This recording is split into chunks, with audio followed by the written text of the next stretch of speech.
This video is brought to you by Ugreen. This is the fourth and last installment of my home studio desk setup. I have some great plans for improvements which I plan to implement by the end of the year and of course share with you, but until that time I will be smashing videos on this dual monitor setup like there's no tomorrow. Feel free to check out the previous versions of this setup to see how everything has evolved, and as always, all the links will be in the description below. So, in my last video, I mentioned that my trusty autonomous standing desk frame has stopped working, that it no longer works. Apparently, the autonomous spirit heard me and came back to life, and now the desk rises up again. Don't ask me how. For new visitors, I will quickly skim through the specs of the desk. This is the Autonomous Smart Desk Pro frame in black, paired with the Autonomous Cable Tray in gray, the only color provided. The desk is dual motor and has 4 memory presets. It is also fairly quiet. The most quirky thing about this desk at this point is the newly released IKEA Lag Captain tabletop in this symmetrical square pattern. This is the larger 55-inch size, and I think it adds a good amount of flavor to the setup. Aside from being unique, the tabletop is very inexpensive, so even if something goes wrong down the road, I won't feel too bad about it. Other than that, an additional feature that I now add to every new desk is casters. Making desk changes and especially cleaning is 10 times easier when I can simply move the desk out of the way. Putting casters rises up the overall height of the desk, by the way, so if your chair is fixed in height, keep that in mind. And it rhymes. Anyways, on the back of the desk I have a home strip light kit.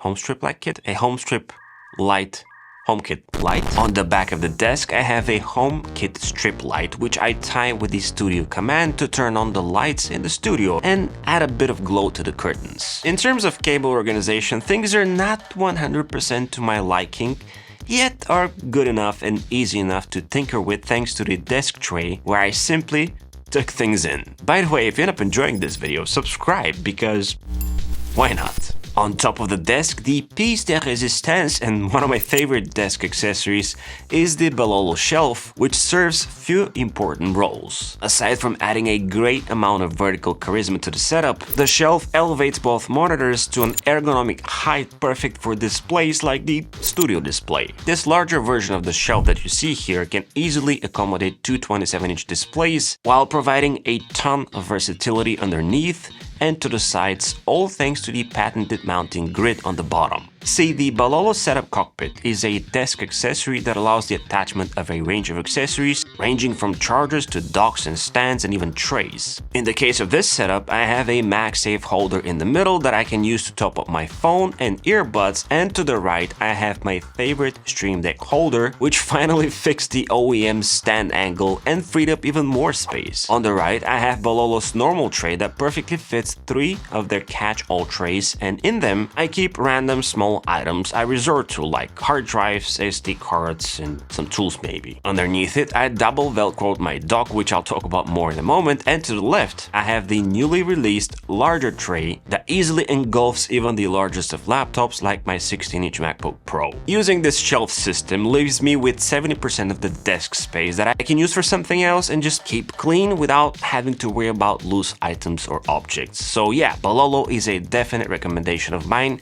and I'll be sure to link their cockpit system below if you want to check it out. The chair that I use is the Herman Miller Embody, and I've had this chair for probably over 6 years now. In terms of wear and tear, there's nothing to complain about. It's a solid chair that hasn't depreciated a lot, actually none whatsoever.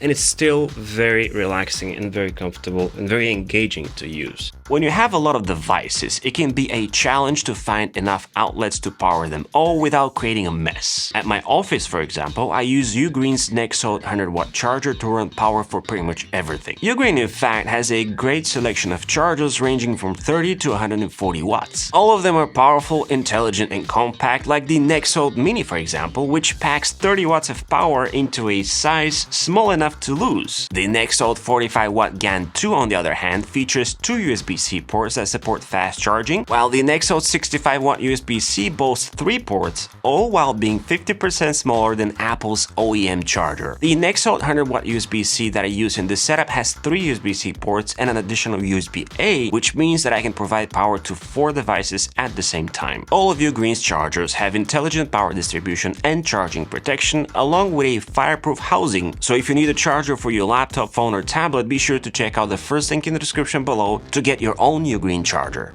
So at this point you might be wondering, where are the speakers in this setup? Well, the truth is that there are no speakers. First of all, because I don't have any space right now, and second, because I'm used to the studio display and how great it sounds. However, now the problem with the dual monitor setup is that the studio display projects the sound from the left, which kind of feels weird when you're sitting front and center. So I need to figure this out. I'm not there yet. But at this point, the studio is just okay for my editing workflow, and I can always resort to some headphones if needed. But yeah, I need to figure out the speaker situation. Let's talk peripherals. For this setup, in combination with the quirky tabletop, I felt a bit of a retro motif. So I took out my IQ Unix OG80 Hitchhiker wireless keyboard and combined it with a few more retro bits and pieces like the wallpaper, which I'll put in the description. Inspired by the novel The Hitchhiker's Guide to the Galaxy, this keyboard is an absolute joy to glance at and just as satisfying to type on. Although the keyboard is wireless, I most often prefer to keep it plugged in so I don't have to worry about charging it. To match the backlight of the desk and represent the color scheme of my logo, I color matched everything to this teal-like color, and I think it looks groovy. I use a trackpad in combination with a G305 mouse by Logitech, which I purchased for a budget edition desk setup way back when. Although being a bit smaller for my taste, I love how precise it is, and the battery life on this single AA battery is nothing shy of amazing. I actually have a bunch of IKEA rechargeable batteries for other purposes, so it takes no time to just swap it with a full one and continue my work. All the peripherals are placed on top of my Enough mousepad. This is the first version of the Enough pad and actually the prototype that still looks good to this day. The newer version is a bit denser and a bit more heavier and softer, so if you want to support a creator, you can just check it out yourself. The Elgato Stream Deck on the right is one accessory I didn't expect that will come so handy in a setup. I use it twofold. The primary use is to control all the HomeKit lights here in the studio, which is a total time saver, and second, I have created some video editing shortcuts that are just a reach away when I edit. I can of course add more pages if I need to. I will talk more about it and how I tag with the HomeKit accessories here in my upcoming Sunday newsletter, so you can sign up if you're interested. The piece of tech that allows me to power up everything is the OWC Thunderbolt 4 dock mounted below the Balolo tray.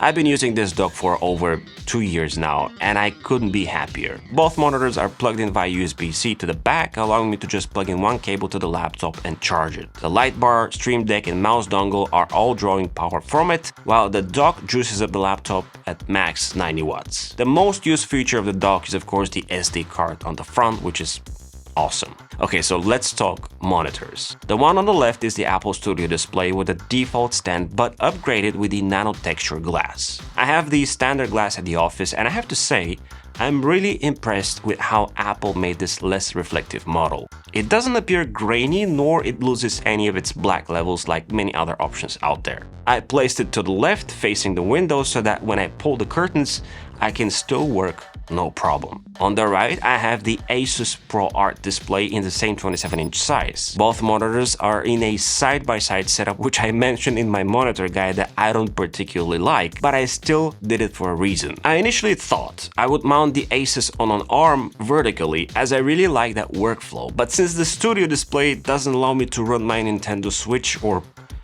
nothing else for that matter, I figured I would keep it horizontal so that I can smash some games from time to time. Both monitors are color-accurate 27-inch IPS 60Hz panels and both have something to complain about. If you want to hear my experience and honest thoughts about them, you can check out my recent creative monitor rundown, which I'll link at the end of this video. Okay, so even though both displays are color-accurate and are factory calibrated, there's a difference between both of them, and I can see that by my wallpaper, where the teal and the blue looks very different. For example, this color is exactly the same like this one, but they look miles apart. So I need to properly calibrate them, so whichever display I use, I'm looking at the same thing. So for that, I'll use a tool called Spider X Calibrator, which first measures the ambient light and the temperature in the studio. Then I need to place it, hold on, somewhere over here. And then we'll just run the process and it will start flashing different lights and colors in order to calibrate it. The Nintendo Switch that I mentioned is positioned to the right of the shelf, and whenever I want to play Mario Kart, for example, I can just pull out the Joy-Cons, change the input, and have some fun. Of course, there are things that I don't particularly fancy about this overall setup. First and foremost, the tabletop doesn't have the corner radius of the below shelf, which for some reason triggers my OCD. Second, this dual monitor side-by-side setup forces me to either place my BenQ screen bar to the left or to the right, or kind of hang it in the middle, which looks a bit weird. Maybe I need two of those bars. Also, I need to figure out how I can organize everything so I find space for my gaming PC, which has been benched for far too long. Maybe mounting it underneath or something else. Actually, if you have a suggestion, feel free to share it in the comments below. If you enjoyed this video, then you should definitely check out my monitor guide as well as my office setup, which will soon be updated as well. Like and subscribe to the channel as well as my newsletter, and as always, it's been an absolute pleasure. This is Z, over and out.